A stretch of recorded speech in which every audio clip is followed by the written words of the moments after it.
It's one of the biggest trends at bars everywhere, cocktails without the alcohol. Kelefa Sanneh has our toast to the mocktail, followed by Serena Altschul's look at some really cool ice cubes. I'm sitting here in one of the biggest breweries on the East Coast, right? Yep. We're top 20 craft brewer by size in the country out of over 9,000 craft breweries. But there's one thing you won't find in all these cases of craft beer: alcohol. It's one of the biggest oxymorons out there. Great tasting non-alcoholic beer. Bill Schufelt and John Walker founded Athletic Brewing in Connecticut in 2017. Last year, sales hit $37 million, and they're on track to double that this year. John said, we're not launching commercially if this isn't indistinguishable, award-winning craft beer. In the last 5 years, non-alcoholic beer sales have increased 70%. 80% of our customers drink alcohol at other times during the week.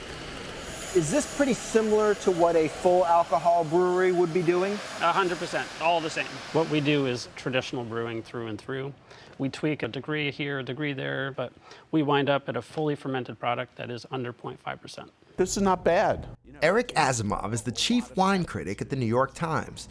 We asked him to taste some of the latest non-alcoholic beverages, including an athletic beer. It's super hoppy. There's a lot of flavor in there. I thought you might hate this. No, I quite like it. Have you noticed in the last 5 or 10 years that there are more and better non-alcoholic drinks on the menu? Oh, absolutely. No good cocktail list nowadays is complete without at least a few selections. Do you think there's more room to grow? It's going to increase. Dry Januaries are a big thing that's been extended to October. I'm worried it's going to take over the whole calendar.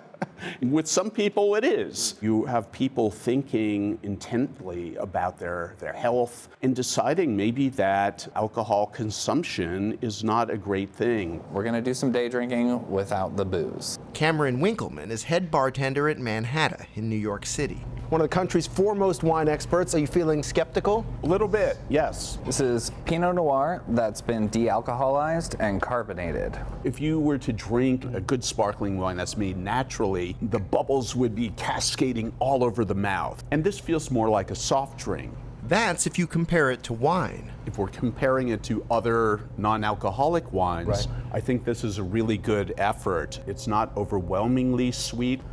Alcohol is part of the natural process of making wine. Yeast transforms the sugar in the grape juice into alcohol and carbon dioxide. If you don't have alcohol, you're putting together parts that don't really have a unifying element. Asimov says some of his favorite non-alcoholic drinks are the ones that don't try to imitate wine. This is actually a gooseberry ferment. Wow. It's almost very floral. I really like that. He also liked some of the alcohol-free cocktails. A Mass Riverine seedlip that's been infused with mango, grapefruit, yuzu, and coconut water, and topped with the mango matcha meringue. Oh my, that is delicious. So concentrated and yet light and refreshing. The growth in this market seems to be as an add-on, right? Not, I'm going to give up cocktails and only drink mocktails. It's like, I don't want to have 4 cocktails, but maybe I could do 2 and 2. That's as I understand it.